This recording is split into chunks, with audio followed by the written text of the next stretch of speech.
The cannons have fallen silent, the smoke has cleared, but the echoes of this clash still shape our world today.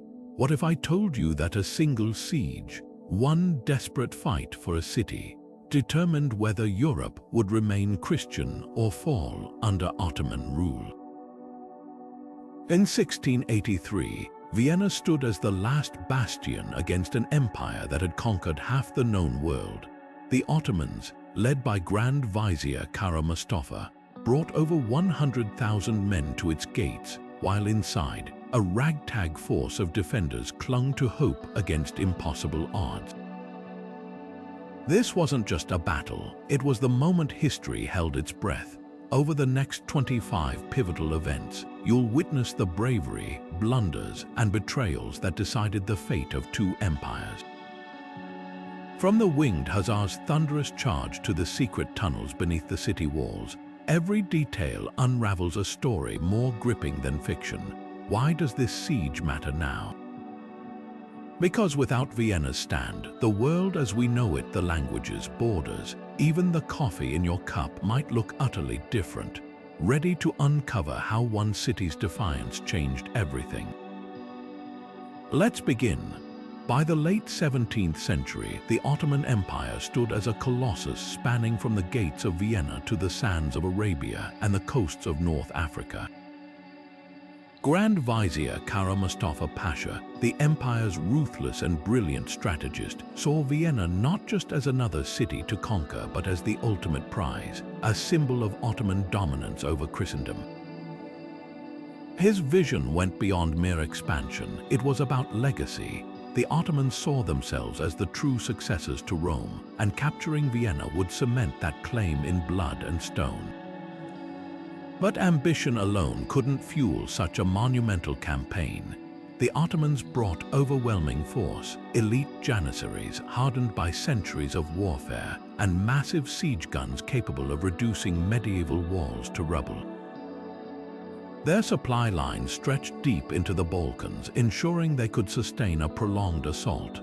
On paper, victory seemed inevitable, yet beneath this show of strength lay dangerous cracks. Rivalries festered within the Ottoman court, with powerful factions questioning Mustafa's leadership. Overconfidence blinded them to the resilience of Vienna's defenders and the growing unity of Europe's fractured kingdoms. The siege wasn't just a test of military might, it was a collision between imperial hubris and the stubborn refusal of a city that refused to fall. What followed would reveal just how fragile even the greatest empires can be when they underestimate their enemies. Inside the Holy Roman Empire's splintered courts and warring duchies, Emperor Leopold I ruled over a realm more divided than united. On paper, his empire stretched from the Rhineland to Hungary, but in reality, it was a fragile alliance of rival princes and bishops, each jealously guarding their own power. When Ottoman scouts appeared on the horizon, Leopold faced a nightmare. His capital, Vienna, was shockingly vulnerable. The city's medieval walls hadn't been updated in centuries, and its garrison numbered barely 15,000 against the Ottomans' vast horde. Worse, many of his German allies hesitated to send troops, still bitter over religious wars that had torn Europe apart just decades earlier. But desperation has a way of forging strange alliances. Leopold, a cautious ruler more comfortable in prayer than on the battlefield, made a gamble that would define his legacy. He abandoned Vienna to its fate not out of cowardice but strategy. Retreating to Linz, he dispatched frantic pleas for help to Poland's warrior king, Jan Sobiski, and to the electors of Bavaria and Saxony. The message was clear: if Vienna fell, the Ottomans would carve up Europe unchecked. Miraculously, the empire's squabbling factions began to stir. Protestant and Catholic rulers, though distrustful, recognized the existential threat. Bavarian cavalry marched north, Saxon artillery rumbled east, and Polish winged Hussars, Europe's most feared heavy cavalry, prepared to ride south. It was a fragile coalition, held together by necessity rather than loyalty. The question wasn't just whether they could reach Vienna in time, but whether they could fight as one when the moment came. History would soon reveal if this fractured empire could rise to its greatest challenge or collapse beneath the weight of its own divisions. The Ottoman war machine rolled forward like a force of nature in the spring of 1683. Picture a sea of crimson banners and polished scimitars gleaming under the sun, stretching as far as the eye could see janissaries in their towering white plumes, Tartar horsemen scouting ahead, and the thunder of countless hooves and marching feet. This wasn't just an army, it was a civilization on the move, carrying with it the weight of centuries of conquest. Kara Mustafa knew speed was everything. His plan hinged on striking Vienna before the fractured kingdoms of Europe could unite against him. Towns along the Danube crumbled before his advance, their gates swinging open in terror. The message was clear: resistance meant annihilation. Yet for all its terrifying momentum, the Ottoman advance wasn't flawless. Supply lines stretched thin, Balkan mountain passes slowed their progress, and Mustafa's insistence on lavish encampments wasted precious days. Meanwhile, inside Vienna, panic turned to grim determination. The city's aging walls were reinforced with makeshift barriers, trenches dug in frantic haste. Every able-bodied man, merchant, scholar, even monks took up arms. The Ottomans expected to find a city paralyzed by fear, but instead they faced a people digging in for the fight of their lives. Each day's delay brought by Ottoman logistical missteps was another day for Leopold's desperate pleas for aid to reach distant allies. The race for Vienna had become a test of wills. Would Mustafa's juggernaut crush the city before help arrived, or would Vienna's defiance buy just enough time for a miracle? The answer would hinge not just on swords and cannon, but on something far more unpredictable: the fragile threads of timing, luck, and human resilience. Vienna's defenders stared into the face of annihilation as the Ottoman siege tightened like an iron noose. Few military commanders would have wagered on their survival. Count Ernst Rudiger von Starhemberg had fewer than 15,000 soldiers to hold ramparts built for an earlier age, while outside, the Ottomans unleashed bombardment after bombardment, reducing entire sections of the walls to dust. Yet this would become one of history's most astonishing acts of defiance, not just by soldiers, but by an entire city united in desperation. Starhemberg, a grizzled veteran of Europe's wars, knew his only mission was to buy time. He organized a defense so relentless that Ottoman scouts reported back in disbelief. Every breach was met with barricades of shattered furniture and rubble, manned by monks wielding muskets and merchants hurling makeshift grenades. Women and children formed chains to pass buckets of water to drench incendiary arrows, while bakers turned their ovens into bullet factories, melting down lead pipes for ammunition. Hunger gnawed at them as supplies dwindled. Soon, rats and boiled leather became luxuries, but the true turning point came not from weapons but psychology. The Ottomans, expecting a swift surrender, grew baffled by the Viennese refusal to yield. Kara Mustafa's frustration mounted as his elite janissaries, accustomed to terrified enemies, faced civilians who fought back with kitchen knives and boiling oil. Each failed assault eroded Ottoman morale, while every sunrise that still flew the Habsburg flag breathed life into the defenders' fading hope. The siege became a grotesque calculus. How many lives could Vienna spend to stall the inevitable? Beneath the smoke-choked skies, an unspoken truth took hold. The city wasn't just defending stone and timber, it had become a symbol. If Vienna fell, Christendom's heart might follow. And so they held, not knowing if relief would come in time, or if their sacrifice would be swallowed by history.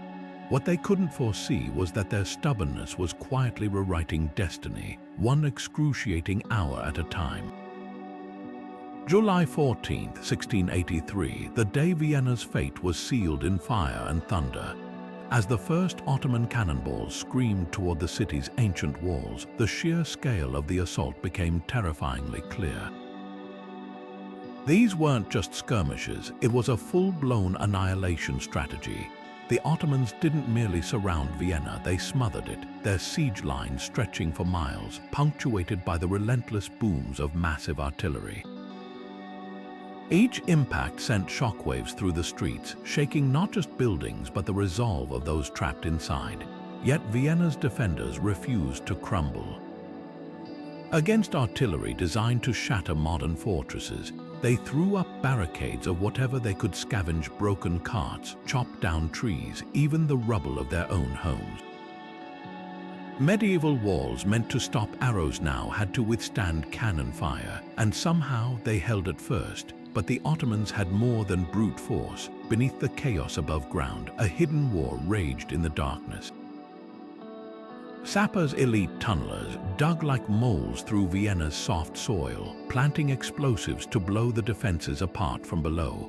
The defenders responded with their own desperate ingenuity.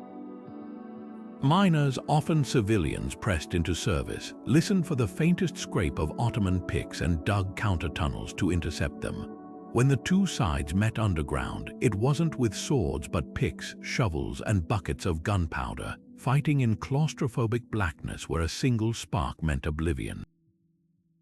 Entire sections of the city's foundations became battlegrounds, with explosions rippling through the earth like muffled earthquakes.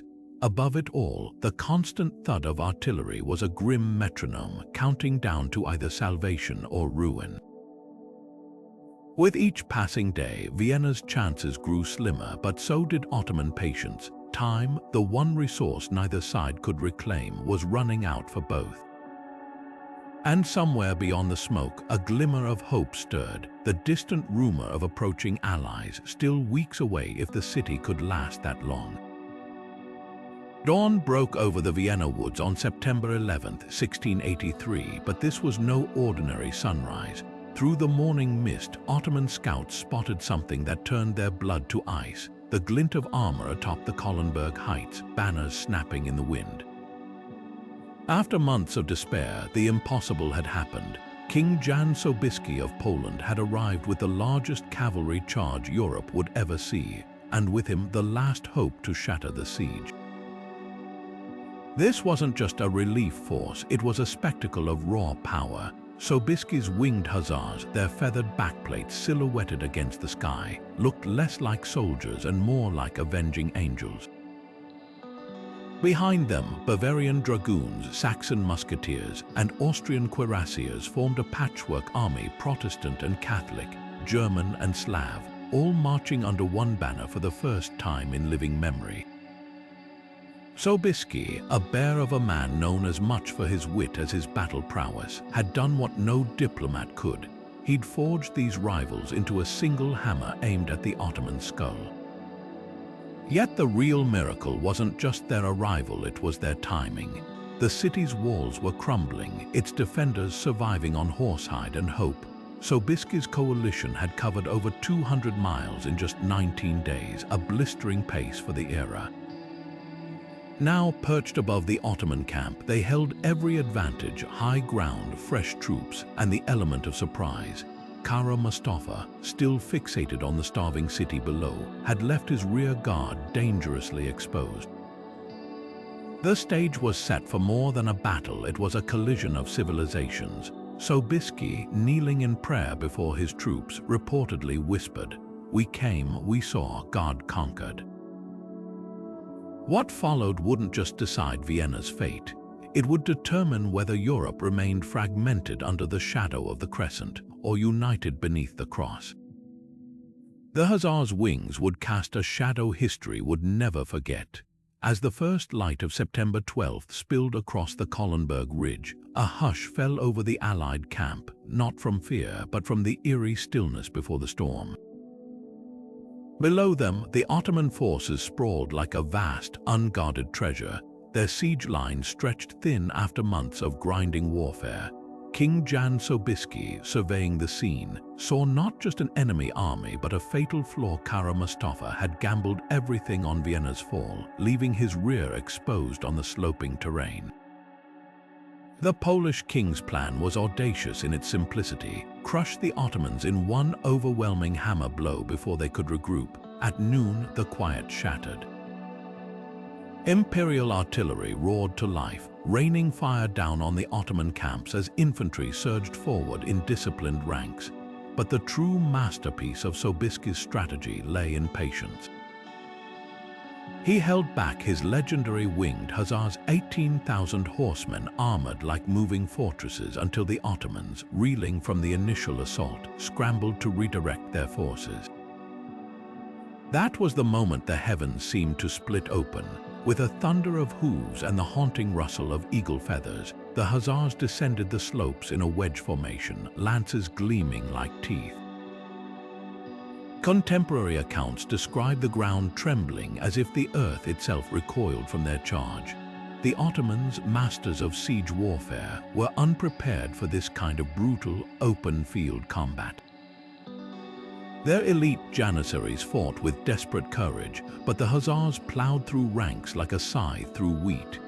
Panic spread like wildfire. Tatar auxiliaries broke first, then the Sipahi cavalry, until the entire Ottoman right flank dissolved into a stampede of men and horses. Kara Mustafa, watching from his Scarlet Command tent, reportedly tore at his beard in fury as his army unraveled before his eyes.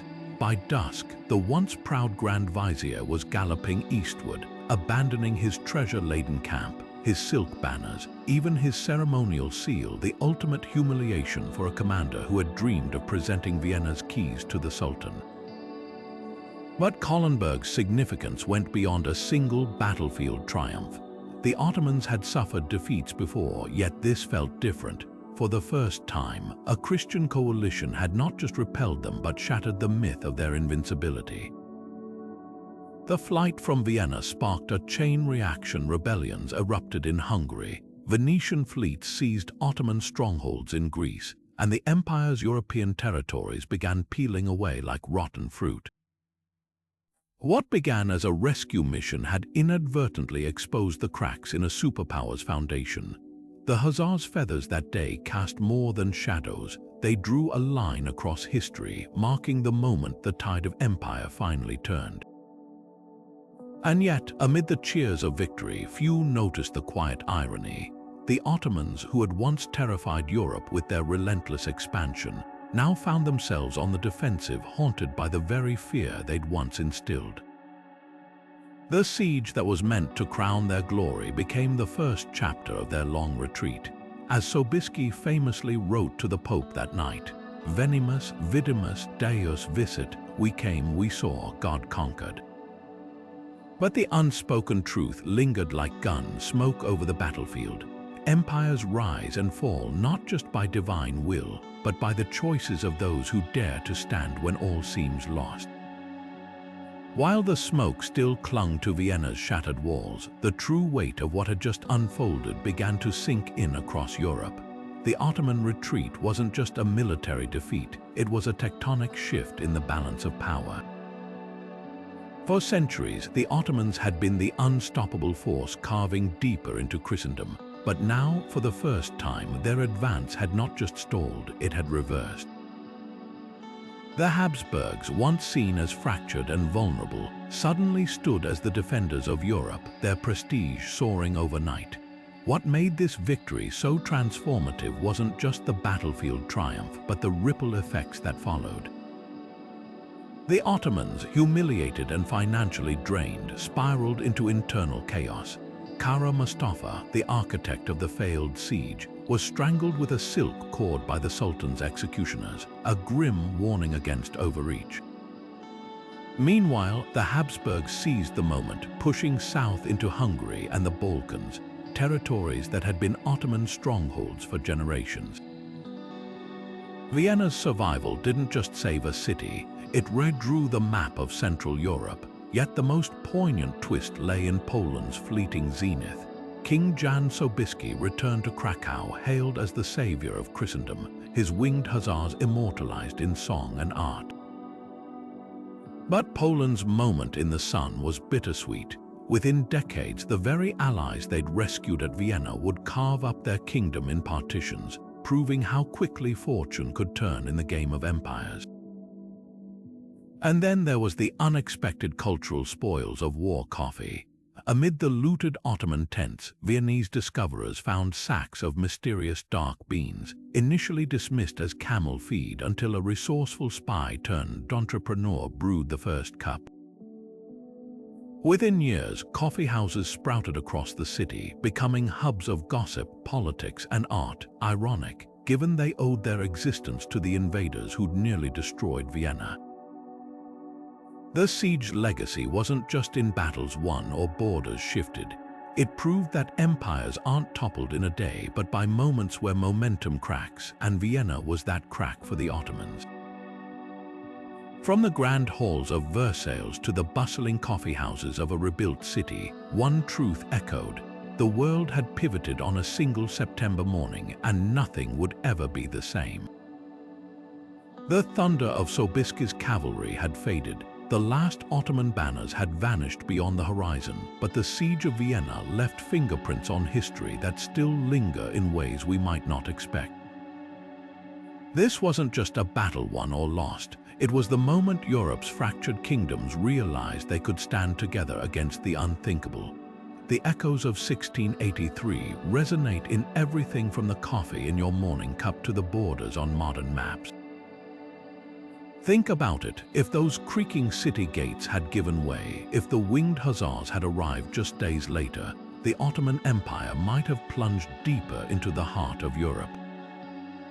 Instead, Vienna became the high water mark of their expansion, the turning point where a superpower's tide began to ebb. The Habsburgs, once teetering on collapse, rebuilt themselves into an empire that would dominate Central Europe for centuries. Poland's fleeting glory at Kahlenberg foreshadowed its own tragic decline, a reminder that victory can be as fragile as defeat. Yet the siege's true legacy isn't just in empires rising and falling. It's in the ordinary things: the Viennese coffeehouse culture born from abandoned Ottoman sacks of beans, the military tactics still studied in war colleges, even the idea of Europe as a coalition rather than a collection of squabbling states. History isn't just about kings and cannonballs. It's about the ripple effects of choices made in desperation, courage, and sometimes sheer luck. So the next time you stroll through Vienna's streets or sip an espresso, remember, you're tasting a past that hung by a thread. And if these stories of resilience and recklessness sparked your curiosity, why not dive deeper? Hit that like button if you enjoyed the journey, subscribe for more tales where history's crossroads come alive, and drop a comment below. What moment from the siege stunned you the most? Until our next adventure, keep uncovering the threads that connect our world to the epic struggles of those who came before. After all, the past isn't just behind us, it's all around us.